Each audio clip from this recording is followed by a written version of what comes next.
Hi. We're from the New York Times.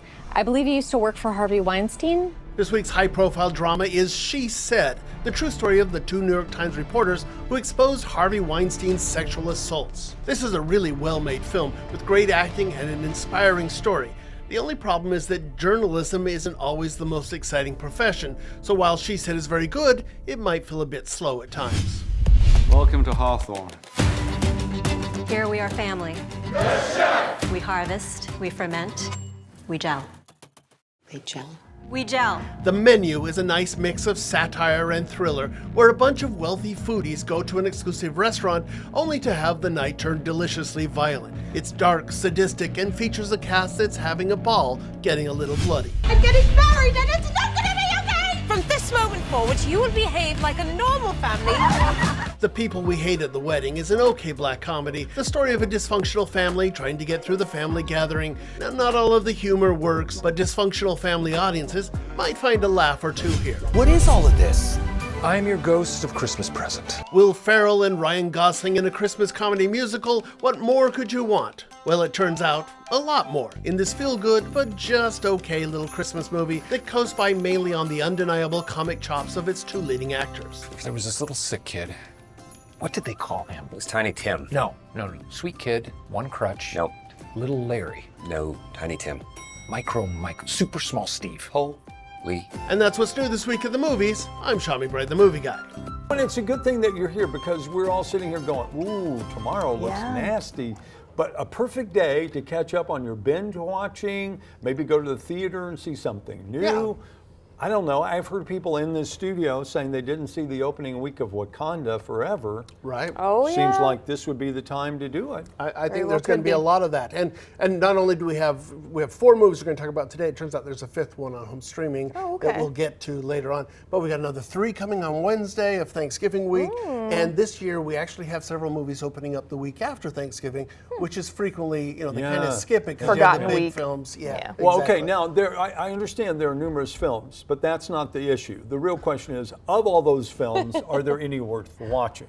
It's an interesting week because there are a lot of films that I really was excited for. Yeah. And I'm going to say I was a little disappointed by most of them. no. None of them were bad. They were all good, but I'm with you, Dan. I'm not sure that these are, let's bring up the whole family and go to the theater good, So there's something for everyone. And certainly, for example, She Said, if you happen to work in TV news, if you happen to be a woman, I suspect this is a movie that might drive you to the theaters. Look, this is a very good movie. It's the story of the 2 New York Times reporters whose investigative piece into Harvey Weinstein and allegations of sexual assault, brought him down and kind of kick-started the Me Too movement. And I think this is a fascinating film. I think it's really well done. It has great performances. I love how they center the journalists. If you're a fan of, crusading journalist movies, I think you'll like this.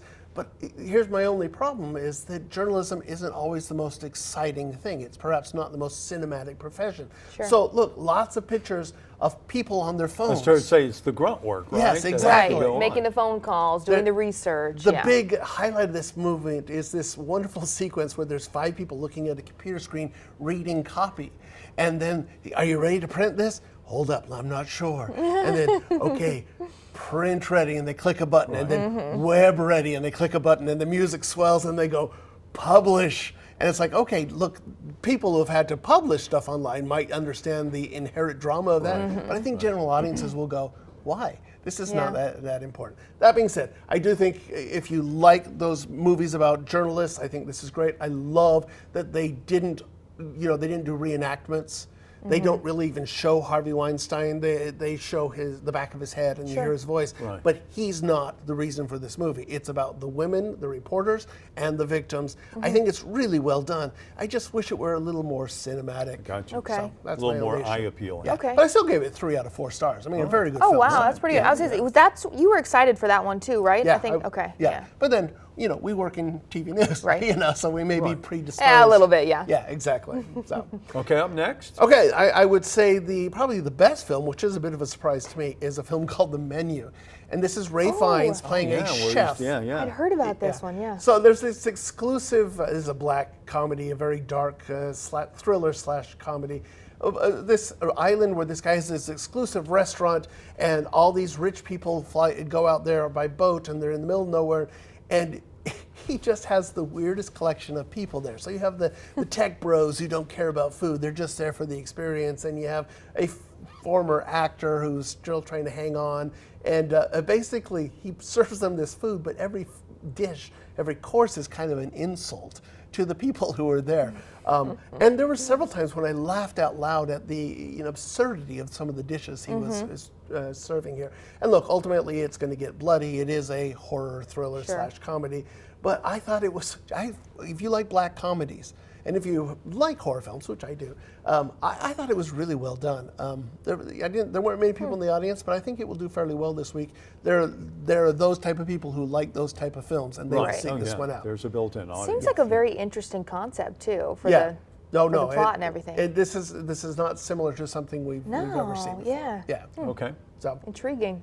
let's move over to home streaming, I guess. Another one that I was somewhat disappointed with is The People We Hate at the Weddings, which is based on a book, and it's the story of this really dysfunctional family. But it's got Allison Janney, it's got Kirsten Bell, it's got Ben Platt, it's got a really nice cast. It's a dysfunctional family flying to London to go to their half sister's wedding, and everything that can go wrong go wrong here. It's comedy. I don't think the comedy is great. I think it has some chuckles, but nothing super. Why? I just don't think they. Is it British comedy? Oh no, humor? it's very much. These are the boorish Americans in England. Okay, I got you. But look, I just don't think they really leaned into these jokes. There's a little bit of romance. I don't think that particularly works. Although I did like one of the romances. Well, is part of the problem is this a tired idea by now? I mean, it's always, how many of these have we had where, the destination wedding or the, whatever it is? I'm not sure that I think it's tired. I think it's just something we've seen, that just hasn't done that well. Okay. So I think it's kind of a mediocre thing. Some moments of fun, some moments of romance, some moments of family joy, but nothing that really made me Proving think, that talent doesn't always overwhelm bad writing. No. Oh, and look, hey, that good segue here, because the next film, Spirited, which it's Will Ferrell. I love Will Ferrell. I think he's very funny. It's Ryan Gosling. Oh my goodness, I love Ryan Gosling. I think he's hilarious. It's a movie musical. Dan, you may notice this that I tend to like. I've seen this once or twice. Yeah, exactly. It's sounding very familiar. And it's Scrooge. It's the Christmas story idea. And I sat there going, I should love this film.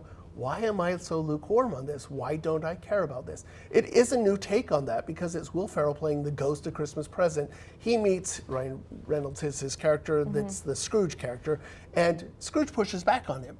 He says, well, what makes you ghosts, so certain that you can redeem me? Maybe I don't want to be redeemed. Maybe I'm happy where I am. Right. And that's an interesting take on a Christmas Carol. I mean, we've seen a lot of Dickens and stuff, and I've never seen that version. And it's a musical. And it is a musical. It's Pasek and Paul, the guys who wrote Dear Evan Hansen and La La Land.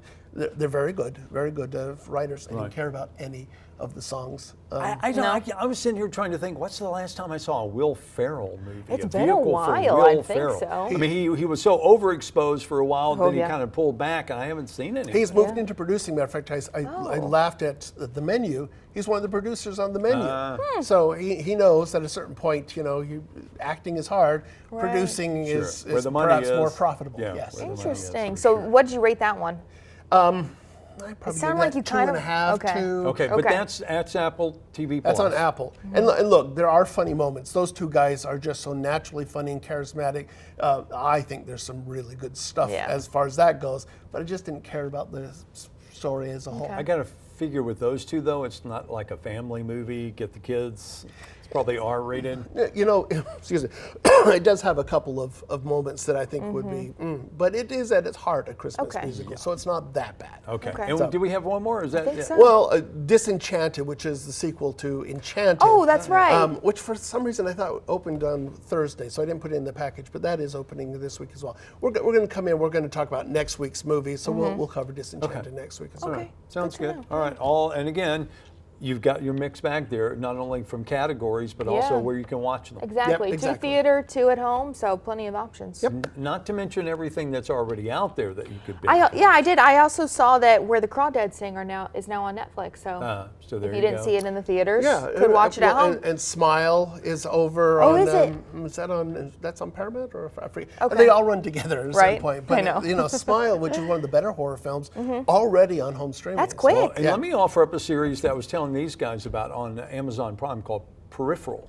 Oh, Periphery. Yeah. Yeah, the Periphery. I'm sorry, Yeah. Periphery. If you like sci-fi, Yeah, I was Okay. lukewarm on that one too. But if you like Westworld, that sort of thing, you Yeah. might enjoy that Okay. one. Yeah.